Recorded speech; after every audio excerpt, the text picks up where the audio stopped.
This lecture is about feeding the world. Every winter, Arizona horticulturist Sheila Murray receives a master list of 20 plants that will determine her fate over the upcoming spring and summer months.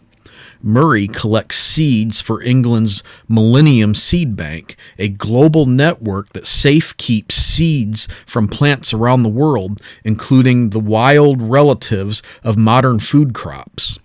According to an extensive report on the state of the world's plants prepared by the United Kingdom's Royal Botanical Gardens, 1 in every 5 plants is now threatened with extinction, and the Millennium Seed Bank is working to protect their future.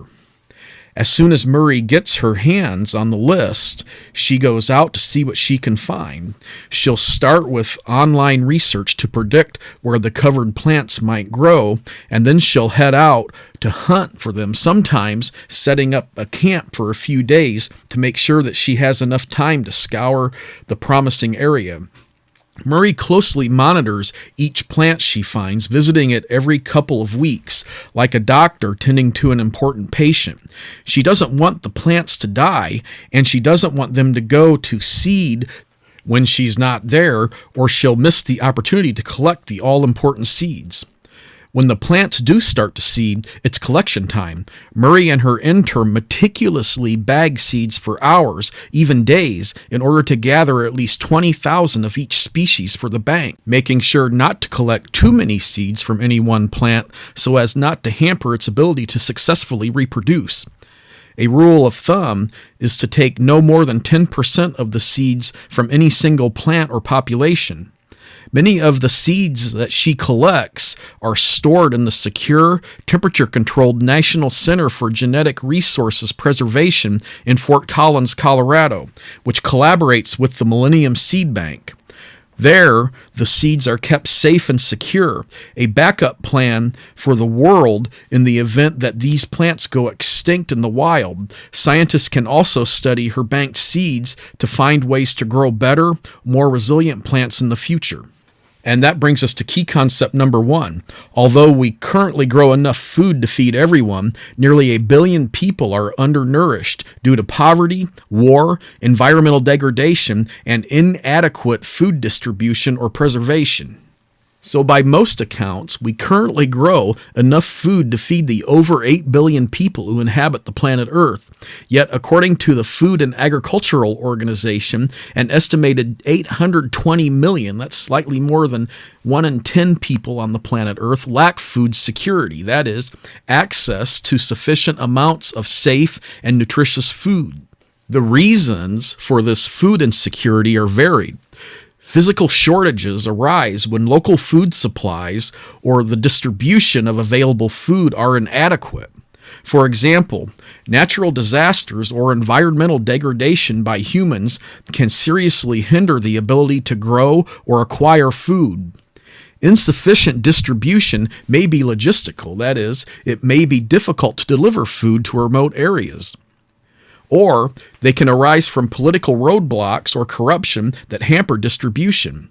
Social obstacles to food security also exist for some populations, such as discrimination that limits the ability of marginalized groups to grow their own food or acquire culturally appropriate food, or that keeps food from reaching them. However, in many cases, food insecurity is driven by poverty, that is, the lack of sufficient funds to buy food. Furthermore, food waste also eats into food supplies. This includes food losses that occur before it reaches retailers, as well as the remains of uneaten food and fresh or prepared food that spoils before it can be sold or used. The Food and Agricultural Organization estimates that 1.3 billion tons, that is as much as 1/3 of the food grown for human consumption, are lost annually to waste.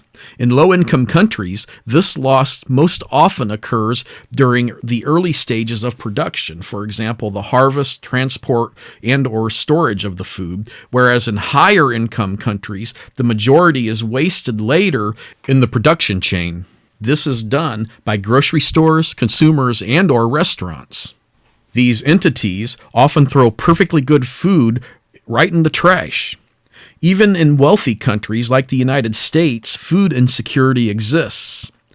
Though the percentage of Americans who are food insecure is declining, in 2018 an estimated 37 million Americans lacked food security. This includes college students who, as a group, experience a higher rate of food insecurity than the general population. A number of studies have evaluated U.S. colleges and universities, and though it varies from institution to institution, food insecurity among students was found to be as high as 67%, due in many cases to the economic hurdles that often come with the pursuit of a college degree, that is, a lack of income and the cost of attending college. This is not a trivial matter. Food insecurity correlates with lower academic performance and poorer mental and physical health overall, potentially affecting the student's ability to succeed. In recognition of this, many United States colleges and universities stock food pantries available to students free of charge. So, as is the case with most college students, in the United States, food insecurity is often economic. That is, households simply lack enough money to reliably put food on the table. However, in many cases, it is also due to living in what has become known as a food desert. Found in most, if not all, large U.S. cities and in large cities around the world, these are areas where access to fresh, nutritious foods is limited, non-existent, or prohibitively expensive. Most often, these food deserts are in low-income areas that lack traditional grocery stores. Even in urban areas with public transportation, the ride to and from the nearest grocery store may take an hour or more, leaving residents no option but to buy most of the food from convenience stores and fast food restaurants. Low-income residents in rural areas may face the same food desert obstacles with little access to nutritious, affordable food. The United Nations has set itself the task of eradicating hunger and extreme poverty along with it, with its Sustainable Development Agenda, identifying 17 Sustainable Development Goals that it hopes to reach in an effort to ensure prosperity for all people. The second Sustainable Development Goal is zero hunger. This is a goal the United Nations hopes to achieve by 2030. The more than 800 million people who were hungry in 2018 is unacceptably high, but this does represent significant success. From 1992 to 2015, world hunger was cut almost in half, even with an extra 1.9 billion mouths to feed.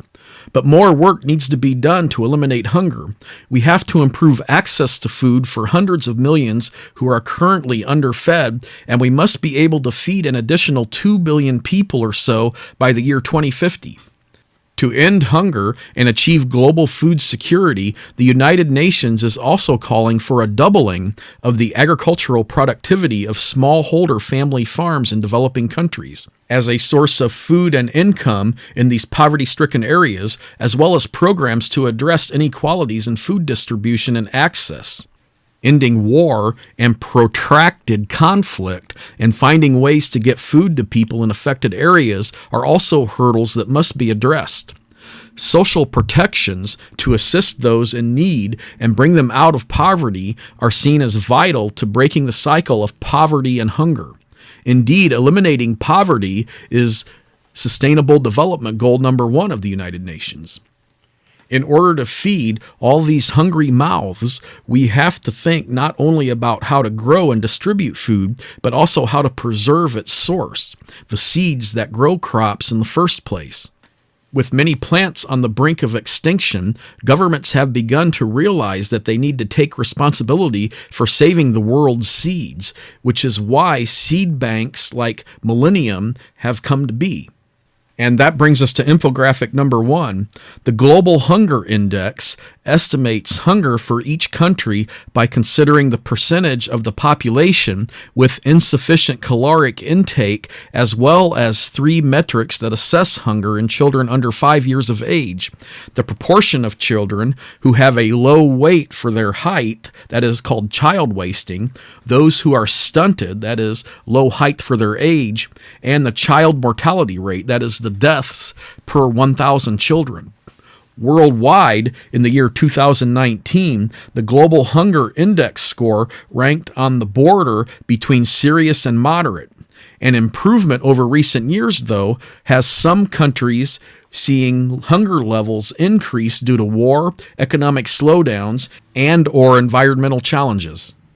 And that brings us to key concept number 2. Malnutrition can result from undernutrition or overnutrition, both of which can lead to serious health problems.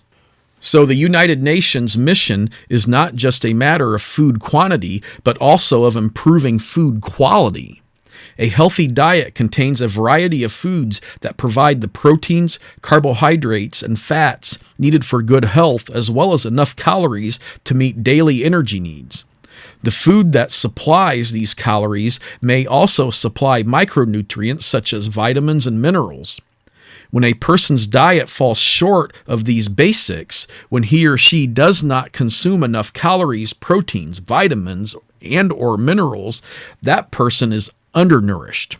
Undernutrition is a form of malnutrition that can disrupt growth and development in the young and can serve as a prelude to a whole host of diseases, from blindness, which is the result of a deficiency in vitamin A, to impaired immunity, which is a result of deficiency in zinc. Undernutrition is often caused by food insecurity, but it can also be caused by illness, which may interfere with nutrient absorption or a willingness or ability to eat, or poor eating choices. Malnutrition can start in the womb. Malnourished women give birth to malnourished children who fail to grow and develop normally. Worldwide, 1 in 4 children experiences stunted growth due to undernutrition. The UN estimates that the cost of treating malnourishment in children under the age of 2 is double what it would cost to prevent malnourishment in the first place. On the other hand, overnutrition, or the consumption of too many calories or too much of a specific nutrient, for example, too much fat or sugar, is also considered malnutrition. Overdosing of vitamins or minerals can also occur by taking higher than the recommended doses of dietary supplements. By some estimates, nearly 2 billion people around the world, that is more than twice the number that are undernourished, consume excess calories and are thus vulnerable to another set of nutrition-related conditions such as heart disease and type 2 diabetes. Contrary to intuition, this is not just a problem of the wealthy. Low-income populations also suffer from overnutrition. Cheaper foods may be calorie-laden with high sugar or high fat content, but they are often low in essential nutrients. Of course, to conquer global hunger, we must grapple with more than just nutrients and calories. Indeed, we must tackle a vast array of problems that lie at the root of the brewing food crisis. Political instability and ecological degradation play significant roles, to be for sure. According to the Food and Agricultural Organization, undernourishment is more than 2 times greater in developing nations experiencing a prolonged armed conflict, drought, or natural disaster than it is in countries not in such crises. But as mentioned earlier, there are other contributors too, namely social disempowerment and poverty. In every country, there are groups of people who have access to food and groups of people who do not. To reach the United Nations' lofty goals, we must first understand why and how that came to be. And that brings us to infographic number 2. Malnutrition is defined as a state of poor health that results from inadequate or unbalanced food intake. This includes diets that don't provide enough calories and thus are nutrient deficient, as well as those that may provide enough calories but are deficient in one or more nutrients. Consuming too many calories also leads to a variety of malnutrition illnesses. And that brings us to key concept number 3. The Green Revolution helped address world hunger in the mid-20th century by producing high-yielding crop varieties grown with chemical fertilizers and pesticides. So it was the late 1960s. Global population was soaring. Food crops were flatlining in some parts of the developing world and plummeting in others. India especially seemed to be hovering on the brink of massive famine. In order to stave off such catastrophe, the international community had launched the Green Revolution, that is, a coordinated global effort to eliminate hunger by bringing modern agriculture technology to developing countries in Asia. Working across the globe, scientists, farmers, and world leaders introduced India and China to chemical pesticides, sophisticated irrigation systems, synthetic nitrogen fertilizer, and modern farming equipment. That is, technologies that most industrialized nations had already been using for decades. They also turned their attention to seeds, developing and introducing novel seed technology, namely seeds that grew new high-yield varieties of staple crops like maize, which is corn, wheat, and rice. High-yield varieties have been selectively bred to produce more grain than their natural counterparts, usually because they grow faster or larger or are more resistant to crop diseases. These high-yield varieties were most often hybrid seeds developed from crossing two varieties that produced a high-yielding crop, but whose seeds cannot be harvested for next year's planting. Those seeds are not viable. Therefore, rather than saving harvested seeds for next year's planting, as could be done with traditional varieties, farmers simply bought new hybrid seeds at the start of each planting season. In order to develop these extremely productive crops, scientists needed to have an arsenal of different crops to evaluate their search for the traits they needed for these new high-yielding strains. Luckily, at the time, seeds of multiple varieties of our staple food crops were plentiful, so researchers had more than enough raw material to find the traits they wanted. Productivity per acre increased dramatically. If all that were not enough, developed countries like the United States also began implementing a litany of agricultural policies, tax breaks, government subsidies, and insurance plans that encouraged their own farmers to plant crops, quote, fence row to fence row, unquote, and kept the price of food low, thus adding sustainability to the world's food supply. To be sure, the adoption of modern, large-scale farming methods in India and China was expensive, paying for costly inputs like fertilizers and pesticides and the necessary equipment, but in the short term, the Green Revolution accomplished its goal of addressing world hunger. The combined force of high-yielding varieties, existing technology, and new food policies resulted in a 100% increase in global food production and a 20% reduction in famine between 1960 and 1990. Today, most experts credit the initiative with the fact that we are now producing enough food to feed every one of the more than 8.1 billion people on the planet. And that brings us to infographic number 3. The Green Revolution transformed agriculture into the industrial model that we see today. Through the selective breeding of the most productive plants, high-yield varieties of crops were developed that more than doubled the production per acre when grown with inputs like fertilizers and pesticides. And that brings us to key concept number 4. Modern industrial agriculture produces huge amounts of food, but leads to ecological and social problems and a reduction in crop genetic diversity.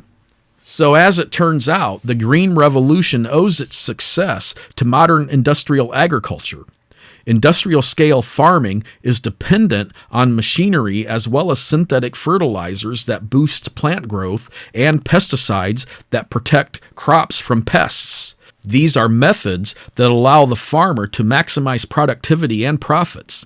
Typically, a single genetically uniform crop called a monoculture is planted in rows over huge swaths of freshly plowed land, making it possible for fewer farmers to farm larger tracts of land using heavy equipment such as tractors and combine harvesters. In many cases, mechanized irrigation drawn from surface water or groundwater supplies is also used and allows farmers to grow crops that could not be sustained by local rainfall. Monoculture industrial farming, paired with mechanization and these modern farming inputs, increases efficiency and produces tremendous amounts of food on a large scale. It has also caused a major shift in agriculture. For instance, in the 1920s, half of Iowa's farms produced 10 commodities each. However, today, of the state's cultivated land, 92% of that is exclusively corn or soybean. Farming systems that were once supported by complexity and diversity of species have now been replaced by reliance or inputs. The same monoculture approach has also been applied to rearing livestock. In a concentrated animal feeding operation, or a CAFO, livestock and poultry are raised in confined spaces with a focus on raising as many animals in a given area as possible. Worldwide, 90% of our food comes from just 15 crop species and 8 species of livestock. So although industrial agriculture can be very productive, it has unintended consequences. As discussed further in the next section, the chemical inputs used in large-scale monoculture operations can degrade soil and pollute water supplies. Large-scale irrigation can deplete local water supplies, and in hot, arid areas, high rates of evaporation can leave salt residue on soils that impedes plant growth or renders the soils unusable. In addition, farm equipment runs on fossil fuels. Even the synthetic fertilizers and pesticides are derived from fossil fuels made from natural gas or petroleum. This requires more fossil fuel extraction with all its accompanying environmental issues. There are also local social and economic impacts. In developed countries like the United States, fewer farmers on larger farms threaten to make the family farm a thing of the past, impacting entire communities. In low-income developing countries, smallholder farms may find the financial burden of these industrial farming models too much to handle. In depth for all the inputs, a bad harvest can be devastating. Such losses have been linked to high rates of farmer suicide in India and elsewhere. Even in the United States, the suicide rate among farmers is higher than the national average. So monocultures, too, bring their own set of problems. The reliance on just a few high-yield varieties of each crop has led to a dramatic reduction in agricultural genetic diversity. This has significance for a given farm plot. When all the plants in the field are genetically identical, what kills or damages one can kill or damage them all. This is what happened during the potato famine of Ireland in the mid-1800s. But this erosion of genetic diversity extends beyond a single field. It also has implications for global agriculture because it drastically reduces the agricultural crop varieties available for farmers to plant. The decline of seed diversity is striking.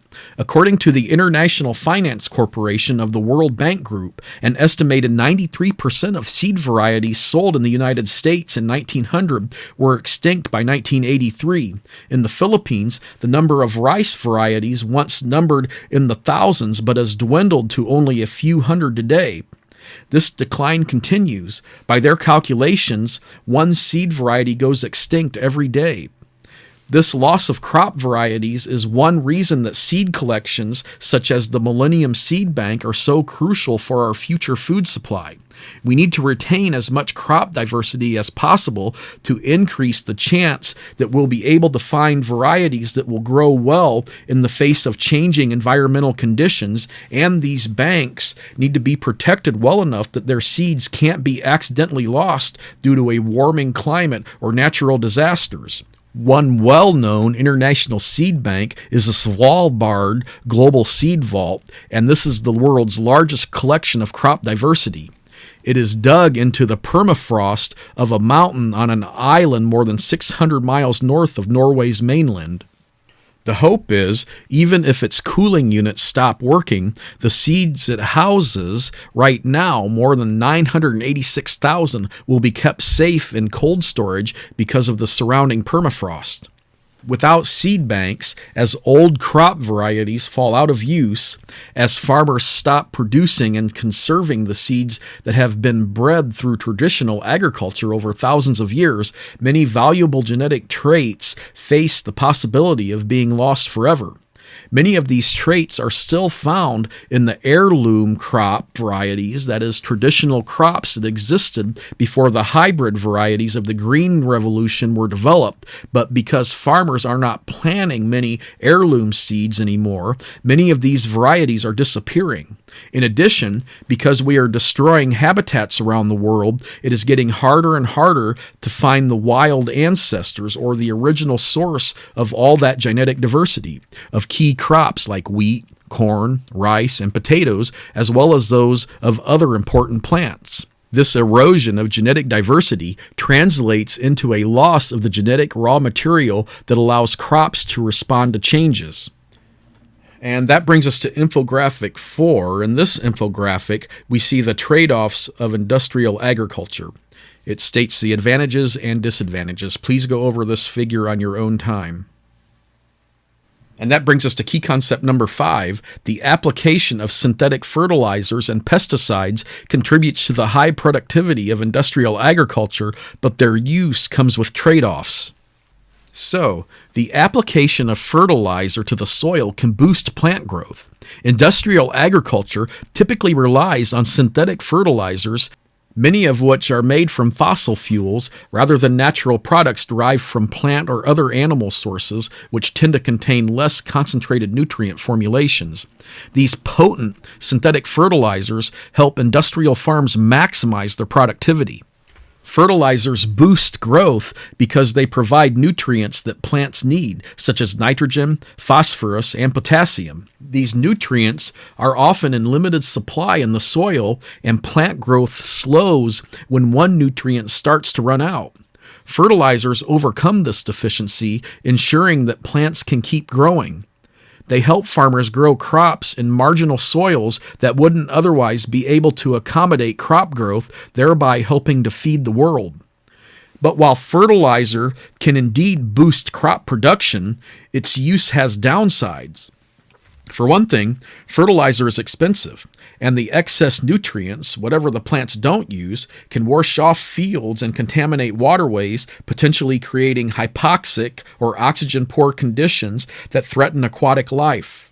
This process, known as eutrophication, is a significant problem worldwide, and the United States is no exception.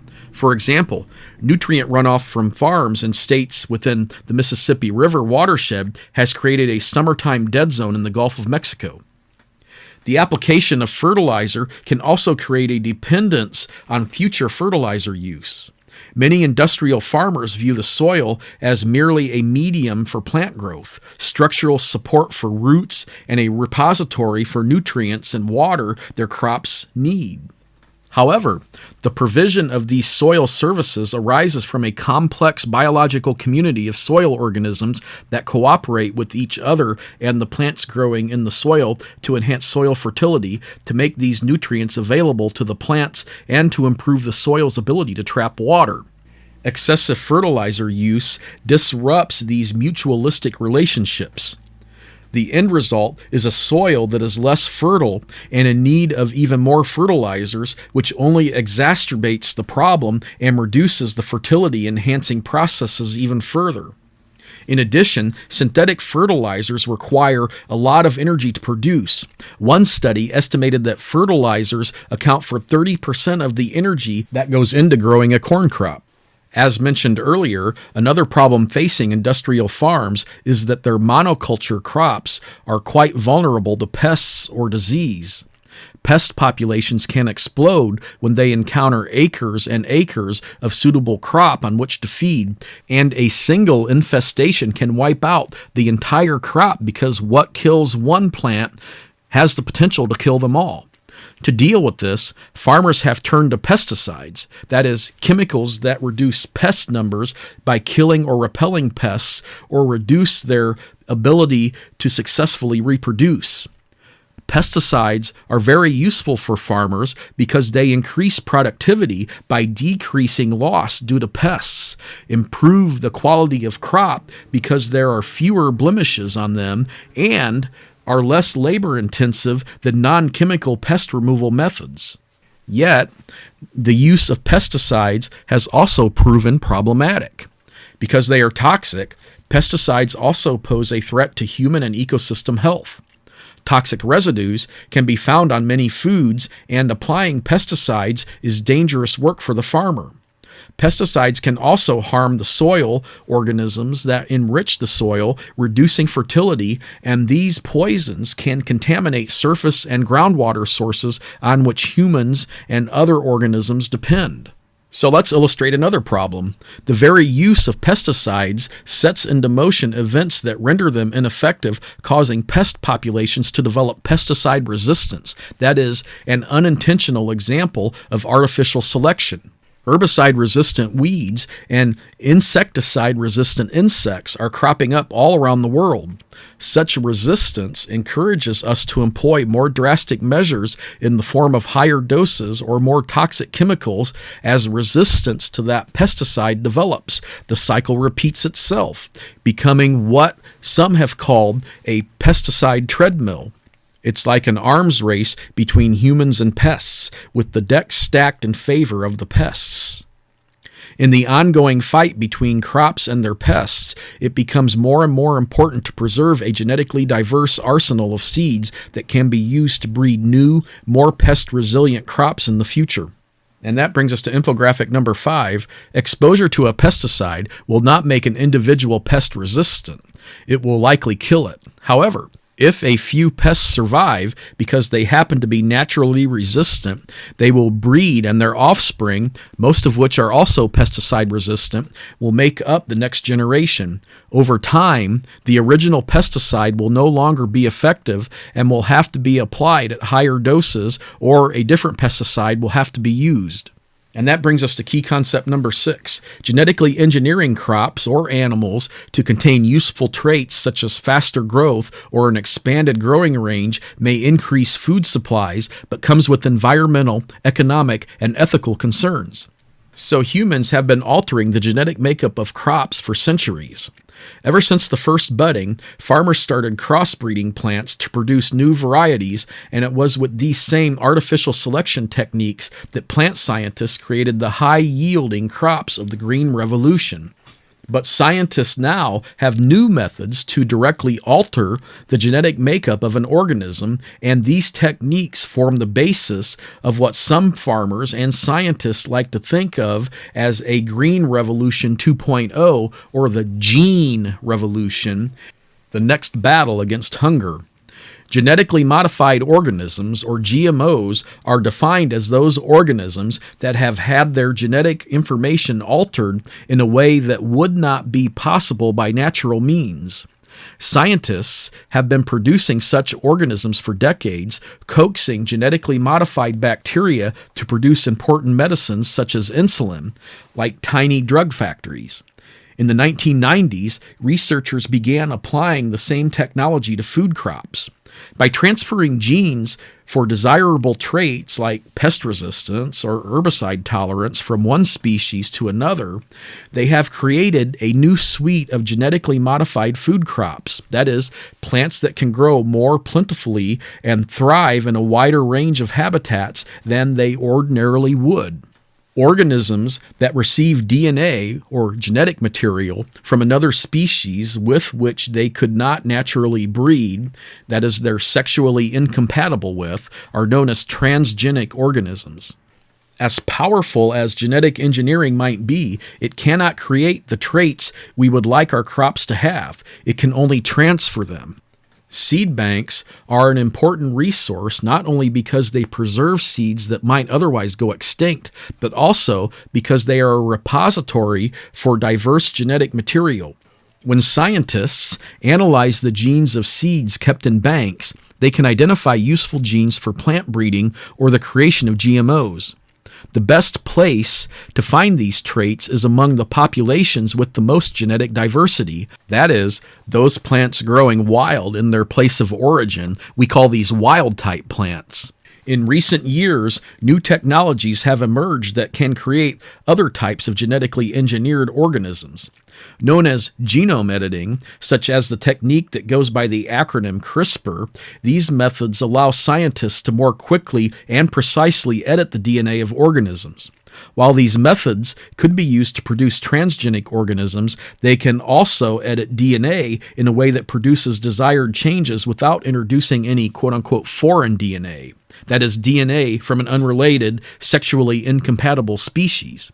Because these, quote, same species, unquote, genes could naturally be acquired by plant breeding, genome editing that doesn't introduce foreign DNA may avoid the ethical or regulatory concerns of creating transgenic organisms. One genome editing approach simply alters a cell's own DNA. This is called an intragenic organism. The most common outcome is to simply, quote, turn off a gene, unquote. For example, a gene was silenced in the white button mushroom that reduces its ability to bruise, making it the first CRISPR-edited crop to be approved for sale by the U.S. Department of Agriculture. Genome editing can also be used to add a gene from a close relative, or we call this a cisgenic organism. For example, in dairy cows, the gene for producing horns was removed and replaced with a gene for hornlessness from Angus cattle, thus creating two hornless dairy bulls. This useful trait would eliminate the need to dehorn calves, a painful process that is done for safety reasons. A cisgenic change is one that could have been acquired naturally by crossbreeding, though it would take much longer. So it is not considered an unnatural change. This also means cisgenic organisms do not fit the U.S. regulatory definition of a GMO. They are not transgenic. They are considered GMOs by the European Union, however.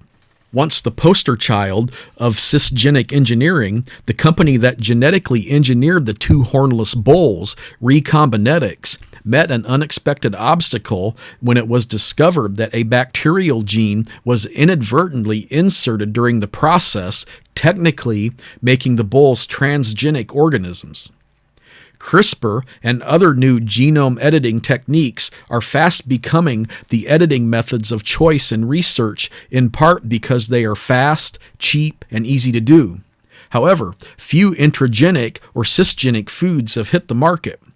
Much work remains to be done to convince regulators and the public that these are safe foods to grow and consume. So even before the development of CRISPR and other genome editing techniques, a large percentage of U.S.-grown staple food crops were GMOs. Most of them were corn and soybeans that feed livestock. Only a small percentage of the corn we eat is genetically modified. But much of these crops end up in the processed food that lines our grocery store shelves. More than 75% of the U.S. processed food contains GMOs. For corn and soybeans, that number is even higher, around 85% to 90%. Most cotton grown in the United States is also genetically modified. I would also like to point out that artificial selection is also a method of making genetically modified organisms. Farmers have been doing this for centuries without even realizing that they were making GMOs.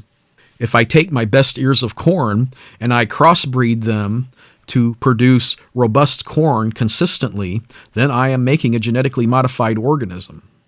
It's not natural selection, therefore it's not random. So I would argue that the corn we eat, the corn that we would go to the grocery store and buy, is a GMO, but it's not a GMO in the sense that it was modified in the lab. It was modified by means of artificial selection. Currently, most genetically modified crops are herbicide tolerant in that they have added a gene that enables them to withstand huge doses of herbicides, that is, chemicals that kill weeds. The most widespread herbicide-tolerant crops are those with a gene that allows them to tolerate the herbicide glyphosate. This is Monsanto's Roundup. This trait enables farmers to treat the field with Roundup and kill the weeds without threatening their harvest.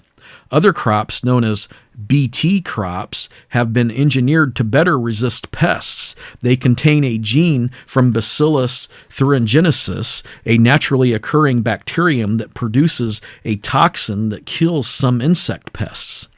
Some crop GMOs contain both an HT gene and a Bt gene.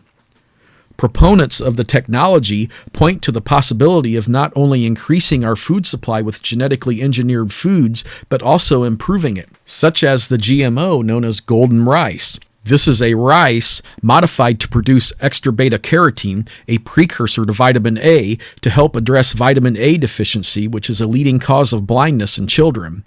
Though it has been the focus of research since 1992, golden rice has not yet been approved for use, though Bangladesh may be the first country to do so. To be sure, genetic engineering is a decades-old technology, and new technologies such as CRISPR have revolutionized the field, making it easier, cheaper, and faster to precisely edit the genetic makeup of crops and animals with less chance of introducing unwanted effects. But genetically modified food is unlike any of the other products that have been produced with genetic engineering. With the production of genetically engineered medications, the transgenic organism remains confined to a flask in a lab. However, genetically engineered crops are out in the real world, growing and sharing genes with other organisms and being eaten by humans both directly and indirectly, through animals we are raising for food. Many of those humans are very uneasy about the prospect. An early worry of those concerned about genetically engineered foods was the possibility that allergens or toxic substances would be present in genetically modified foods. The evidence to date suggests that genetically modified foods are safe to eat by humans and animals. Ecologically, critics also worry that the genes introduced into genetically modified crops could be passed to wild plants through cross-pollination. That is, they could escape into the natural world and be incorporated into other plants for which they were not intended. This has occurred with the herbicide-tolerant gene. It has been accidentally transferred to at least 16 weed species, creating, quote, superweeds, unquote, that can tolerate all the glyphosate herbicide a farmer can spray, reducing crop yields often below what would have been realized with traditional, non-herbicide-tolerant crops. However, an extensive 2016 review of genetically engineered crops by the National Academy of Sciences concluded that while gene transfer between herbicide-tolerant crops and wild plants does occur, it only appears to be a problem in fields where the herbicide was applied. And the herbicide-tolerant plants or weeds had no competitive advantage in places where the herbicide was not used. This does, however, reduce the utility of the herbicide-tolerant crops. If the herbicide cannot be used, the herbicide-tolerant crop loses its value. Increased use of a pesticide is another worry. Herbicide can be applied to herbicide-tolerant crops while they are growing in the field, something that can't always be done with non-herbicide-tolerant crops since the herbicide would harm their growth, extending the time frame for herbicide use and increasing the amount that can be applied. Another fear is that crops engineered to resist pests, such as Bt crops, could allow non-targeted or secondary pests to increase, thereby requiring more pesticide application, or that might give rise to a new population of Bt-resistant pests much more quickly than would traditional pesticide spraying. Bt has long been used as a pesticide spray. Recent Bt crop studies suggest that though its use did sometimes lead to an increase of secondary pests, overall the use of pesticide decreased. One of the biggest criticisms is the prospect of putting even more of our food supply under the control of a few multinational corporations. In the United States, companies like Monsanto have been known to tightly guard their genetically modified seeds. Because seeds are patented, farmers are not permitted to save seeds from one year to the next, but instead must repurchase them year after year. Environmental activists call this seed slavery, and they argue that farmers need control over seeds for food security. But I would also like to point out that patents only last for 20 years. So hypothetically, after a couple of decades, the farmers should be able to control and harvest their own seeds because the patents expire. So unless these crops are producing infertile seeds, I don't really see this as being a problem, because over a period of time, the farmer should legally be able to collect and use the seeds from season to season. I have patents, and a patent is a constitutional right. If I spend my time and money or my company's time and money developing a product, then I agree. That entity should have exclusive rights to that product. And of course, as I pointed out, over time it does go into the public domain. In 2001, the International Treaty on Plant Genetic Resources for Food and Agriculture was adopted to promote the conservation of plant genetic resources, but it also calls for the protection of farmers' rights to those resources. Farmers today, who are often the descendants of the farmers who developed these varieties over generations. Many argue that we not only need to save the seeds that might feed us in the future, but we also need to protect the rights of farmers to use and trade those seeds. The current consensus presented in the National Academy Report is that, in general, the use of genetically modified crops has increased crop productivity slightly, that it has not produced serious ecological problems, for example, handled with modified agricultural practices, and that genetically modified food is safe to eat and feed the livestock. However, in a quest to increase food production, they point out that it is but one part of the solution, acknowledging that in some areas, genetically modified crops may not be the best option and traditional breeding practices may work better. And that brings us to infographic number 6. The genetic material of an organism can be modified in a variety of ways and with a variety of techniques to produce a crop or animal with desired traits.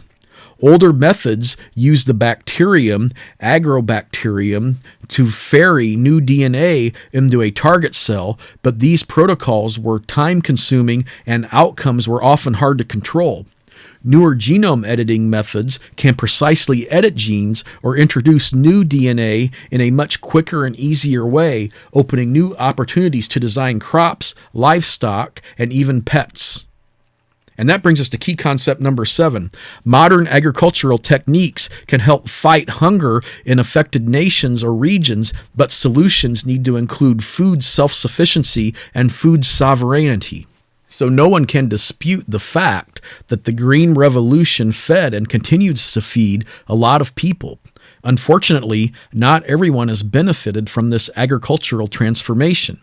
Africa, a continent plagued by hunger and largely bypassed by the Green Revolution, has nonetheless fallen prey to a different set of the Green Revolution's unintended consequences. That is, a lack of food self-sufficiency, that is, the ability of an individual nation to grow enough food to feed its people, and a lack of food sovereignty, which is the ability of an individual nation to control its own food system and ultimately lack food security. Here's why. As industrialization and farm subsidies enabled mostly U.S. farmers to produce vast supplies of wheat, corn, and soybeans, the global marketplace was flooded with cheap food from the developed world. Farmers in many African countries could not compete with such cheap and plentiful food imports. Plus, they were plagued by land degradation, drought, soil erosion, and water shortages, and armed conflicts, that is, violent clashes, destroying existing crops and preventing new ones from being planted. So they converted much of their farmable land to cash crops like cotton, coffee, and cocoa. I'd also like to point out that cannabis, the opium poppy, and coca for cocaine are grown in countries around the world and are considered the most valuable cash crops per acre.